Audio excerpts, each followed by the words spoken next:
Living in a city can bring you a lot of energy and motivation. There is a lot going on, lots of things to do, lots of fun plans.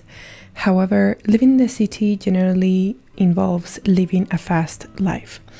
Always being on the go, constantly checking emails and social media, rushing from one appointment to the other, and having little to no time for self-care or relaxation. One of the biggest challenges we face in our modern society is the constant pressure to be connected and productive at all times. And while I really enjoy the fun plans that come with living with a city and the doing lots of different things, staying connected in social media, staying connected with friends and being productive, I think it's also necessary to balance this with periods of disconnection. It's about finding equilibrium between our digital lives and our physical sensory experiences. The fast-paced city life can often lead to stress and various health issues such as heart disease, high blood pressure, and mental health disorders. This constant hassle can disrupt our sleep patterns, leading to chronic fatigue and decreased quality of life.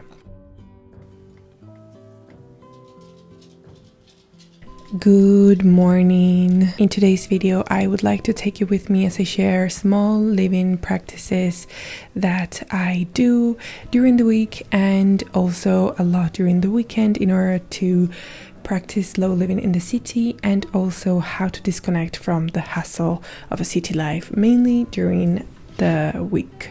I am not a city girl and I am a very emotional and sensitive person, so I tend to absorb everything, and at the end of the day, the noise, the rush, all of it is just too much for me. Today is a Saturday morning and I am starting very slowly, just waking up, spending time at home with the doggies and having a wonderful breakfast. So I'm going to get ready right now to do my first thing of a slow living practice in order to disconnect. And as I take you with me, I'm going to share with you the tips that I do during the week so that it's not that stressful, and to try and implement slow living when you live in the city and you have this crazy work life. So yeah, the first thing I'm going to do is going to put on my workout clothes. I love wearing this whenever I spend a day just like disconnecting, and I'm going to go for a walk, and I'm going to take out the two doggies that I'm taking care of. This is why I love pet sitting so much. When the days that I don't want to go out come and I don't feel like going for a walk, I have dogs sometimes and I have to walk them, and after the walk I always feel so good. So I'm going to change into my workout clothes. I'm going to wear my contact lenses because I like to play with them in the park, and sometimes my glasses just get really dirty, and also it's a little bit cloudy, so I want to prevent having like, I'm going to go without any umbrella, so I really want to avoid getting things in my glasses and not being able to see.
Walking in a park is a slow living practice because it allows us to reconnect with nature.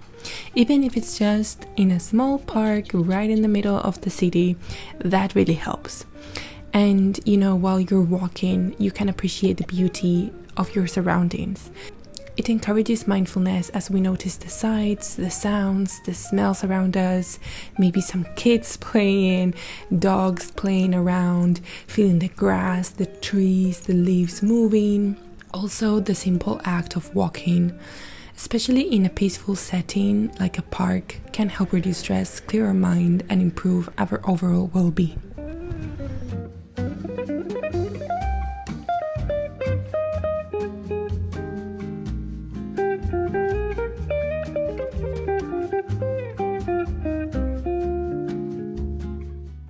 So now that I'm walking out here in the park, I want to talk about a slow living practice that I try to do whenever I go to work. So this is during the week. In order for me to get to work, I have to get the tram and then the metro, and I really don't like taking, well, the tram. I do like it because at least I can enjoy the views, but the metro, I really don't like it. The reason why I don't like the metro is because even though it's super efficient and it gets me to work, it's usually crowded and noisy, and this can increase stress and anxiety levels. Also, time spent underground in artificial light can disrupt our connection with nature. I know sometimes it's like, okay, I'm just taking the metro for like 20 minutes, but at the end I take it around 40 minutes to go to work, another 40 minutes to come back from work, and this is every day during the week. And this can help to feeling disconnected and, a little bit out of balance. It honestly depends on the person, but I have felt this personally. To avoid this as much as I can, first of all, I have these loop earplugs that I carry all the time with me in my bag to just reduce the noise. So they're not completely, they don't completely silence, but just reduce the noise. So at least like that I can be more mindful, more in silence, and still aware of my surroundings. That is something that I always carry just in case I just don't want any noise, not listen to anything. And in the mornings on the way there, if I do feel like listening to something, I download a podcast or a YouTube video that is motivational, talking about productivity or how to get going and things like that. I really like in the morning, and in the evening I try to listen to something soothing, whether it's like how to take care of your health or night routine practices. I really love learning about that, so I just make sure that the content that I'm consuming on the metro is for the purpose of getting me ready to work, and when I come back it's like soothing and calming. But there are a lot of times that I really don't want to listen to anything. I really just don't want to consume any type of content, not even listen to music, so I go for the earplugs. And also, apart from this, another thing that I try to do is to get off the stop before mine, to make sure that I spend a little bit of time walking that day and a little bit out in the air. One of the things that I like doing, and it's really a slow living practice when you do it in a very mindful way and being present in the moment and noticing all of the things around you, is to clean my apartment. And honestly, the way that I clean depends on every week, if I have dogs, if I haven't had dogs, how dirty the place or messy it looks. Sometimes it's like super intense cleaning, and others is just a little organization and a little cleaning. When we have a busy life and focus on work during the week, which is very normal, we often forget to take care of our space. I find that setting aside time to clean and organize helps me feel more relaxed and in control. It's also a good opportunity to create a cozy and inviting atmosphere, with candles, soft lighting, and maybe your favorite music to help you disconnect from the crazy city life and the crazy work you may have had to enjoy your weekend. Cleaning can allow us to focus on the present moment by appreciating the simple act of caring of our environment.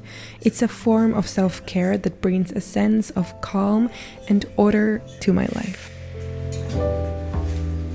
Now that I was just arranging my work desk environment, I think it's a very good opportunity to share one of the steps that I'm doing of slow living during the week, about living in the city, having to work 9 to 5, and how to handle all that stress and craziness that come with with it. And one of the things that I did, I think it was in my third year, like just past my second committee on my PhD, third year, I reorganized my office desk and work environment. I took the time into really seeing how I could set it up.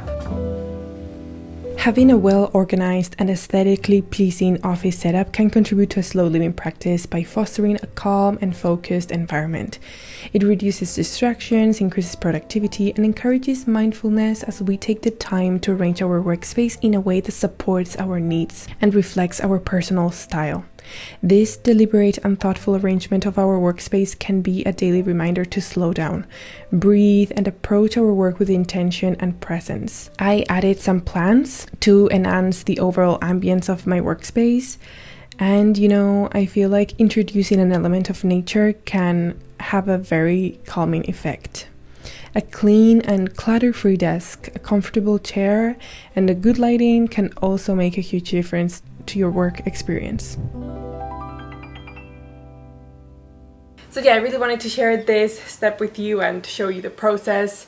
So I had that desk set up before, and then I changed it when my colleague graduated and I took his place because it was better for concentration. But yeah, I really wanted to share this, and I really hope that it inspires you if you work in an office, if you don't work from home and you have your 9 to 5 in another place. I think having a work desk as you want really helps. So yeah. When the weekend comes, the city life invites you to go out, have a lot of plans, and I think these are great, except when we do this all the time and non-stop without taking the time to disconnect from the busy work life or take care of ourselves and practice mental health activities. What I mean by this is, let's say that your weekends, and you have a weekend full of plans and you're feeling great, you're feeling happy, things are just moving the way you want. But then Sunday evening arrives and all the stress and anxiety and worries you normally have during the week just start popping up and rising. This, for me, is a problem and it's not healthy. So get out, enjoy your plans, make sure you have fun, but take time to take care of yourself. Have a small reset routine to disconnect from the crazy work week you may have had and the hustle of a city life. You can take some time to reflect and evaluate how you're feeling. What has happened during the week? How has certain situations made you feel? During the week at work, we go through different situations. Maybe you had a meeting that didn't go as expected. Maybe you have a deadline and you cannot manage to make it on time. We have worries and stress triggers. And if we do not take the time to let go of those worries, we put our bodies in a constant alert state, which lead to the increase of hormone cortisol, often referred to as the stress hormone. And this can affect our sleep patterns and quality. It can increase our risk of chronic conditions like heart disease, diabetes, and depression.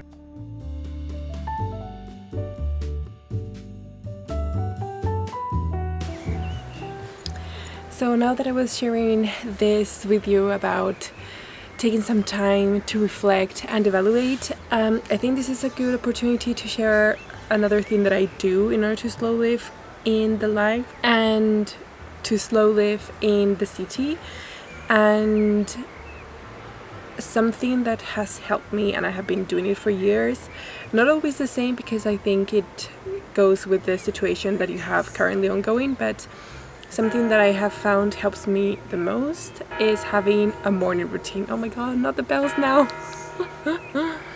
So having a morning routine has helped me wonders, because I always think, and I think this is a slow living practice, you should wake up to spend time for yourself, not to go directly to work.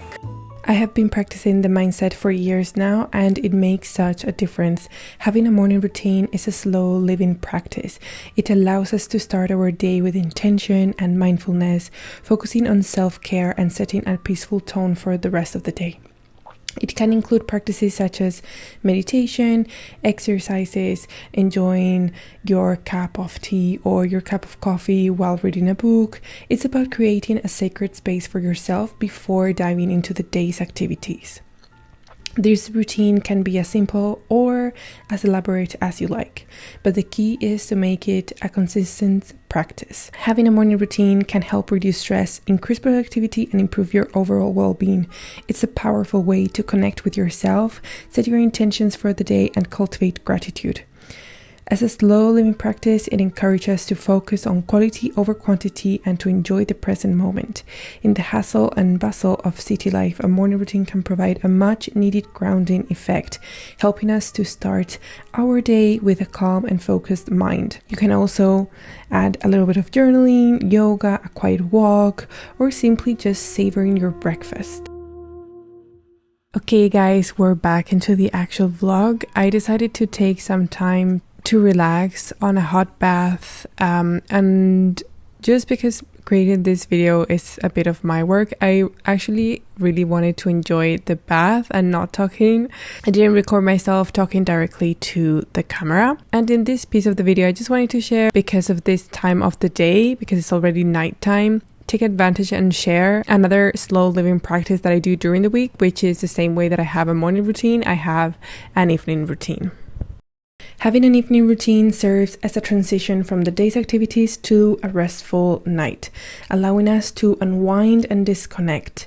It can involve activities such as reading, journaling, practicing mindfulness, which promote relaxation and introspection. This routine fosters a sense of calm, preparing us for a good night's sleep and enabling us to wake up refreshed and ready for the next day.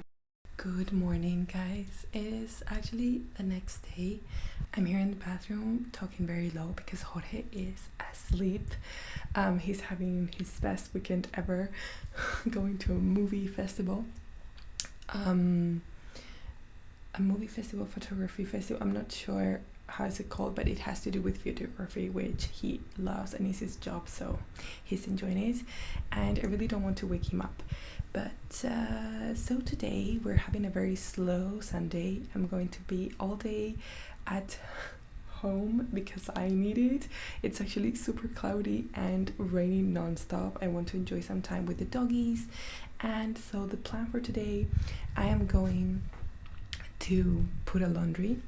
I really like starting the week with nice clean clothes. It really helps me to start the week in a very nice way. Then I'm going to write my article. I don't know why I feel inspired. I know this video is about, slow living and disconnecting from the crazy work life, and I am really doing that, but I don't know why today I just felt inspired with my article. And it's just writing. It's not really working. Like, I'm not going to engage in emails or staying connected or updating anyone. I'm just going to sit down and write the creative parts of the article that popped on me in my head, and I think that's a really nice practice. I'm going to do a matcha tea, maybe have breakfast. I don't know, maybe I might wait for Jorge to wake up because he makes a wonderful breakfast.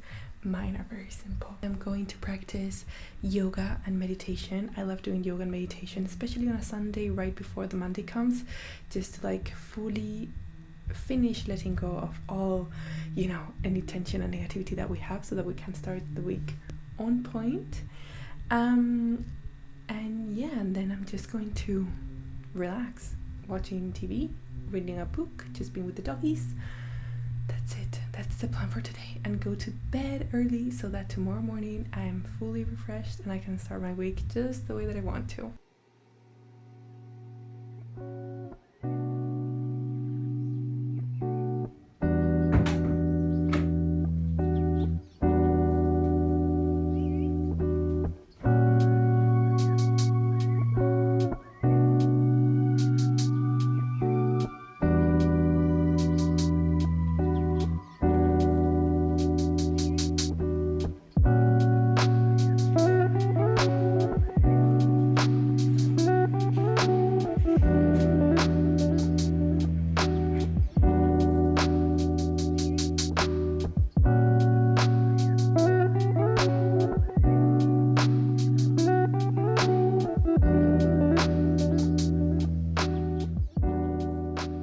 Yoga and meditation are slow living practices, and you probably know this already because they encourage us to slow down, focus on our breathing, and being present in the moment. They allow us to disconnect from the external world and turn our focus inward, promoting a state of calm and relaxation. These practices can help us manage stress and anxiety, improve our mental clarity, and enhance our overall well-being. They remind us that it's okay to take a break and that taking care of our mental health is just as important as being productive.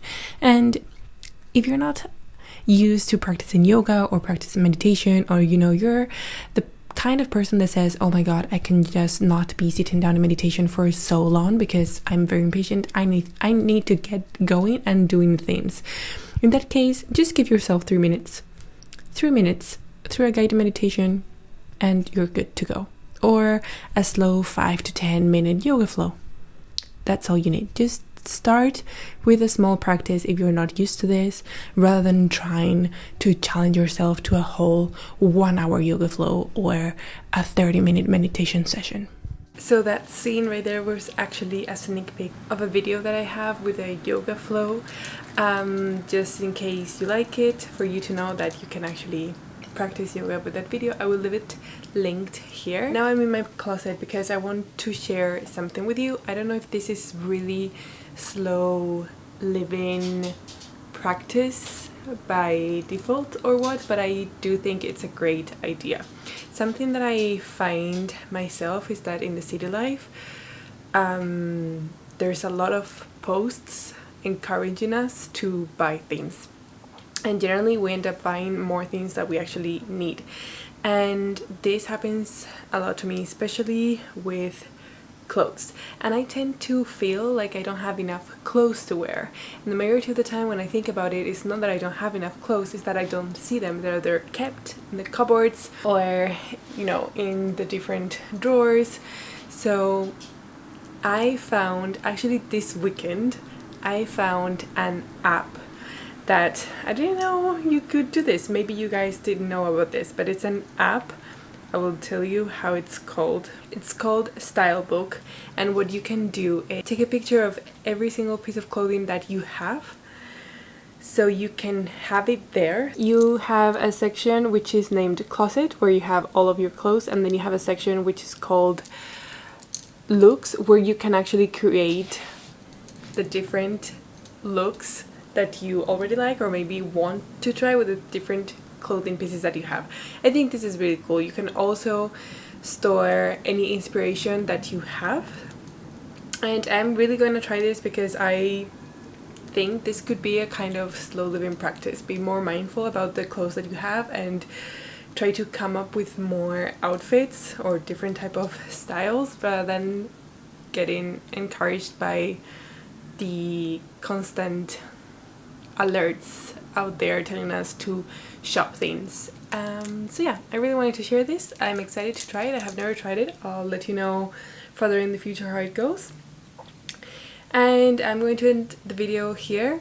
I have said everything that I wanted to say, and I'm just going to continue enjoying my Sunday. So I really hope that you liked it, that it brought you value. If you want to share any experience, you're more than welcome. And yeah, thank you so much for watching, and I'll see you in the next one.